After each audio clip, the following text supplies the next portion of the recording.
BJP Lok Sabha ticket ಆಕಾಂಕ್ಷಿಗಳಿಗೆ ಭಾರಿ ನಿರಾಸೆಯಾಗಿದೆ. ಯಾಕಂದ್ರೆ ಇವತ್ತು ನಡೆಯಬೇಕಾಗಿದ್ದಂತಹ ಚುನಾವಣಾ ಸಮಿತಿ ಸಭೆ ರದ್ದಾಗಿದೆ. ಇವತ್ತಿನ ಸಭೆ ಮುಂದೂಡಿಕೆಯಾಗಿದ್ದು, ಆದರೆ ಮುಂದಿನ ದಿನಾಂಕ ಇನ್ನೂ ಕೂಡ ನಿಗದಿಯಾಗಿದೆ. ಬಿಜೆಪಿ ಟಿಕೆಟ್ ಹಂಚಿಕೆ ಇನ್ನೂ ತಡವಾಗುವ ಸಾಧ್ಯತೆ ಇದೆ. ಬಿಜೆಪಿಯಲ್ಲಿ ಮೊದಲ ಪಟ್ಟಿ ಬಿಡುಗಡೆಯಾದಾಗ ಕರ್ನಾಟಕದ ಅಭ್ಯರ್ಥಿಗಳ ಆಯ್ಕೆ ಆಗಲಿಲ್ಲ. ಎರಡನೇ ಪಟ್ಟಿ ಬಿಡುಗಡೆಯಾಗುತ್ತೆ, ಟಿಕೆಟ್ ಹಂಚಿಕೆಯಾಗುತ್ತೆ ಅಂತ ನಿರೀಕ್ಷೆಯಲ್ಲಿದ್ರು. ಆದರೆ ಲೋಕಸಭಾ ಟಿಕೆಟ್ ಆಕಾಂಕ್ಷಿಗಳಿಗೆ ನಿರಾಸೆಯಾಗಿರೋದು ಇವತ್ತು ನಡೆಯಬೇಕಾಗಿದ್ದಂತಹ ಚುನಾವಣಾ ಸಮಿತಿ ಸಭೆ ರದ್ದಾಗಿರೋದ್ರಿಂದ. ರಾಜ್ಯ ಬಿಜೆಪಿ ನಾಯಕರ ದೆಹಲಿ ಯಾತ್ರೆ ರದ್ದು. ಸಿಇಸಿ ಸಭೆ ಮುಂದೂಡಿಕೆಯನ್ನ ಬಿಎಸ್ವೈ ಖಚಿತಪಡಿಸಿದ್ದಾರೆ. ಪಟ್ಟಿ ಬಿಡುಗಡೆಗೆ ಮೊದಲು ಸಣ್ಣ ಪುಟ್ಟ ಗೊಂದಲ ಇದ್ದೇ ಇರುತ್ತೆ, ಪಟ್ಟಿ ಬಿಡುಗಡೆಯಾದ ನಂತರ ಎಲ್ಲವೂ ಸರಿ ಹೋಗುತ್ತೆ ಅಂತಾರೆ ಬಿಎಸ್ವೈ. ಸಿಇಸಿ ಸಭೆ ಮುಂದೂಡಿಕೆಯನ್ನ ಖಚಿತಪಡಿಸಿದ್ದಾರೆ. ಪ್ರಧಾನಿ ಮೋದಿಯನ್ನ ಮತ್ತೊಮ್ಮೆ ಪ್ರಧಾನಿ ಮಾಡೋದಕ್ಕೆ ಎಲ್ಲರೂ ಕೂಡ ಕೈ ಜೋಡಿಸ್ತಾರೆ ಅನ್ನೋದು ಬಿಎಸ್ವೈ ಮಾತು. ಸಿಇಸಿ ಸಭೆ ಮುಂದೂಡಿಕೆಯನ್ನ ಬಿಎಸ್ವೈ ಖಚಿತಪಡಿಸ್ತಾ ಇದ್ದಾರೆ. ಹೀಗಾಗಿ ರಾಜ್ಯ ಬಿಜೆಪಿ ನಾಯಕರ ದೆಹಲಿ ಯಾತ್ರೆ ಕೂಡ ರದ್ದಾಗಿದೆ.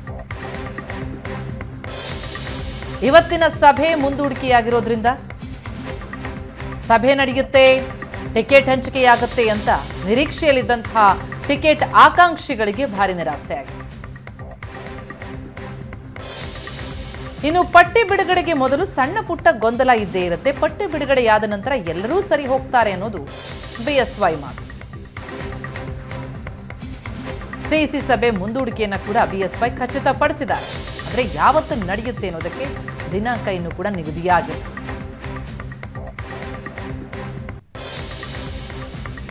ಇವಾಗ ಡೀಟೇಲ್ಸ್ ಪಡೆಯೋಣ. ನಮ್ಮ ದೆಹಲಿ ಪ್ರತಿನಿಧಿ ಡೆಲ್ಲಿ ಮಂಜು ಈಗ ಸಂಪರ್ಕದಲ್ಲಿದ್ದಾರೆ. ಮಂಜು, ಸಿಇಸಿ ಸಭೆ ಆಗುತ್ತೆ, ಹಾಗಾಗಿ ಟಿಕೆಟ್ ಹಂಚಿಕೆಯಾಗುತ್ತೆ ಅನ್ನುವಂತಹ ಭಾರಿ ನಿರೀಕ್ಷೆಯಲ್ಲಿದ್ರು ಆಕಾಂಕ್ಷಿಗಳು. ಆದರೆ ಈ ಸಭೆ ರದ್ದಾಗಿದ್ದು ಯಾವ ಕಾರಣಕ್ಕಾಗಿ, ಯಾವಾಗ ನಡೀಬಹುದು, ಏನ್ ಡೀಟೇಲ್ಸ್ ಲಭ್ಯ ಆಗ್ತಾ ಇದೆ? ಪ್ರತಿಮಾ, ಸಭೆಯ ರದ್ದತಿಗೆ ನಿರ್ದಿಷ್ಟ ಕಾರಣ ಅಂತ ಈ ತನಕವೂ ಕೂಡ ಗೊತ್ತಾಗಿಲ್ಲ. ಮತ್ತೆ ಅವ್ರು ಹೇಳಿಯೂ ಕೂಡ ಇಲ್ಲ. ಕೇವಲ ಒಂದು ಲೈನ್ ಮೆಸೇಜ್ ಅನ್ನ ಮಾತ್ರ ಕಳಿಸಿದ್ದಾರೆ. ಯಾರ್ಯಾರು ಇನ್ವೈಟೀಸ್ ಇದ್ರು ಅವರೆಲ್ಲರಿಗೂ ಕೂಡ ನಾಳಿನ ಸಭೆ ನಡೆಯೋದಿಲ್ಲ ಅನ್ನುವಂಥದ್ದು. ಆದ್ರೆ ಸಾಮಾನ್ಯಕ್ಕೆ, ಅಂದ್ರೆ ಇದೇ ಕಾರಣ ಅಂತ ಹೇಳಲಿಕ್ಕೆ ಆಗೋದಿಲ್ಲ. ಸಾಮಾನ್ಯಕ್ಕೆ ಬಿಜೆಪಿಯವರು ಸಂಪ್ರದಾಯ ಇವೆಲ್ಲವನ್ನು ಕೂಡ ಬಹಳ ಫಾಲೋ ಮಾಡ್ತಾರೆ. ಹಾಗಾಗಿ ಇವತ್ತು ಅಮಾವಾಸ್ಯೆ ಕೂಡ ಇರುವ ಕಾರಣಕ್ಕಾಗಿ ಈ ಒಂದು ಆಯ್ಕೆ ಪ್ರಕ್ರಿಯೆಯನ್ನ ಮುಂದೂಡಲಾಗಿದೆ ಅಂತ ಹೇಳಲಾಗ್ತಾ ಇದೆ. ಆದ್ರೆ ಇದೇನಾ ಸ್ಪಷ್ಟ ಕಾರಣ ಅಂತ ಕೇಳಿದ್ರೆ ಅದಕ್ಕೆ ಉತ್ತರ ಇಲ್ಲ. ಬಟ್ ಇದು ಕೂಡ ಒಂದು ಕಾರಣ ಅನ್ನುವಂತ ಮಾಹಿತಿಗಳು ಲಭ್ಯ ಆಗ್ತಾ ಇರುವಂತದ್ದು. ಅದ್ರ ಜೊತೆಗೆ ಆಕ್ಚುಲಿ ನಿಗದಿಯಾಗಿದ್ದೇ ನಾಳೆಗೆ, ಸೋಮವಾರ ನಡಿಬೇಕಾಗಿತ್ತು ಅನ್ನುವಂತಹ ಹಿನ್ನೆಲೆಯಲ್ಲಿ ಮೊದಲನೇ ಬಾರಿಗೆ 8ನೇ ತಾರೀಕಿಗೆ ನಿಗದಿ ಆಯ್ತು, ಮಾರ್ಚ್ 8ಕ್ಕೆ. ಅದು ಕೂಡ ಆಗಲ್ಲ ಅಂತ ಹೇಳಿ 11ಕ್ಕೆ ನಿಗದಿ ಆಗಿತ್ತು. ಆದ್ರೆ ಅದು ಪ್ರೀಪೋನ್ ಆಗಿತ್ತು ಇವತ್ತಿಗೆ. 10ನೇ ತಾರೀಕು ನಡಿಬೇಕು 6 ಗಂಟೆಗೆ ಅಂತ ಎಲ್ಲರಿಗೂ ಮಾಹಿತಿ ಕೂಡ ರವಾನೆ ಆಗಿತ್ತು. ಎಲ್ಲರೂ ಕೂಡ ಅಂದ್ರೆ ರಾಜ್ಯಗಳಿಂದ ಬರುವಂತವ್ರು ಕೂಡ ಸಿದ್ಧತೆಗಳನ್ನ ಮಾಡ್ಕೊಂಡಿದ್ರು. ನಮ್ಮ ಕರ್ನಾಟಕ ರಾಜ್ಯದಿಂದ ಬಿಎಸ್ವೈ ಯಡಿಯೂರಪ್ಪನವರು, ಮತ್ತೆ ಬೊಮ್ಮಾಯಿ, ಆರ್ ಅಶೋಕ್, ಮತ್ತೆ ವಿಜಯೇಂದ್ರ ಅವರು ಎಲ್ಲರೂ ಕೂಡ ರೆಡಿ ಆಗಿದ್ದಾರೆ. ವಿಜಯೇಂದ್ರ ಅವರು ಆಲ್ರೆಡಿ ದೆಹಲಿಯಲ್ಲಿ ನಿನ್ನೆ ಸಂಜೆಗೆ ಬಂದು ಎಲ್ಲಾ ಸಿದ್ಧತೆಗಳನ್ನು ಕೂಡ ಪಟ್ಟಿಗೆ ಸಂಬಂಧಪಟ್ಟಂಗೆ ಮಾಡ್ಕೊಳ್ತಾ ಇದ್ದಾರೆ. ಇಷ್ಟರ ನಡುವೆ ಇಂಥದ್ದೊಂದು ಮಾಹಿತಿ ರವಾನೆ ಆಯ್ತು. ಹಾಗಾಗಿ ಯಡಿಯೂರಪ್ಪನವರು ಇವತ್ತು ಬರಬೇಕಾಗಿತ್ತು, ಅದು ಕ್ಯಾನ್ಸಲ್ ಕೂಡ ಮಾಡ್ಕೊಂಡ್ರು. ಸುಮಾರು ಇವತ್ತು ಎಕ್ಸ್ಪೆಕ್ಟೇಷನ್ಸ್ ಇತ್ತು 17ರಿಂದ 19 ಮಂದಿಯ ಪಟ್ಟಿ ಇವತ್ತು ರಿಲೀಸ್ ಆಗುತ್ತೆ, ಅಂದ್ರೆ ರಿಲೀಸ್ಗೆ ಅಂದ್ರೆ ಗ್ರೀನ್ ಸಿಗ್ನಲ್ ಸಿಗುತ್ತೆ ಸಿಇಸಿಲಿ ಅನ್ನುವಂಥದ್ದಿತ್ತು. ಇದಾದ ನಂತರ 1 ಅಥವಾ 2 ದಿನದಲ್ಲಿ ಪಟ್ಟಿ ರಿಲೀಸ್ ಆಗುತ್ತೆ ಬಿಜೆಪಿಯಿಂದ ಅಂತ ಎಲ್ಲರೂ ಕೂಡ ನಿರೀಕ್ಷೆ ಮಾಡಿದ್ರು. ಎಲ್ಲ ಆಕಾಂಕ್ಷಿಗಳು ಕೂಡ ದೆಹಲಿಯತ್ತ ಮುಖ ಮಾಡಿದ್ರು. ಯಾರ್ಯಾರು ಲಾಬಿ ಮಾಡ್ತಾ ಇದ್ದಾರೋ ಅವರೆಲ್ಲರೂ ಕೂಡ ಅವರವರ ಬಾಸ್ಗಳನ್ನ ಭೇಟಿಯಾಗಿ ಒಂದು ಮನವಿಯನ್ನು ಮಾಡುವಂತದ್ದು ಕೂಡ ಇತ್ತು. ಕಳೆದ 3-4 ದಿನಗಳಿಂದಲೂ ಹಿಂದೆಯೂ ಕೂಡ ಅಷ್ಟೇ ಸಾಕಷ್ಟು ಜನ ದೆಹಲಿಗೆ ಬಂದಿದ್ರು ಬಿಜೆಪಿ ನಾಯಕರು.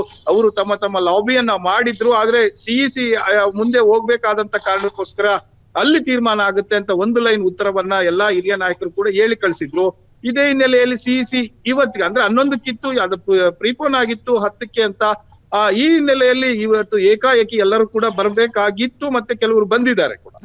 ಸೊ ಆದ್ರೆ ಅಂತಿಮವಾಗಿ ಇವತ್ತು ಇಲ್ಲ ಅನ್ನುವಂಥದ್ದಾಯ್ತು. ಇದು ಒಂದು ರೀತಿಯಲ್ಲಿ ಕರ್ನಾಟಕದ ಬಿಜೆಪಿ ಆಕಾಂಕ್ಷಿಗಳಿಗೆ ನಿರಾಸೆ ಅಂತಾನೆ ಹೇಳ್ಬೋದು. ಪ್ರತಿಮಾ, ಥ್ಯಾಂಕ್ ಯು ಮಂಜು ತಮ್ಮೆಲ್ಲ ಮಾಹಿತಿಗೆ.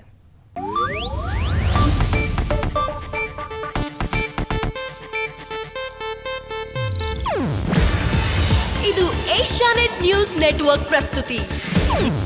ನೀವು ನೋಡ್ತಿದ್ದೀರಾ ಏಷ್ಯಾನೆಟ್ ಸುವರ್ಣ ನ್ಯೂಸ್.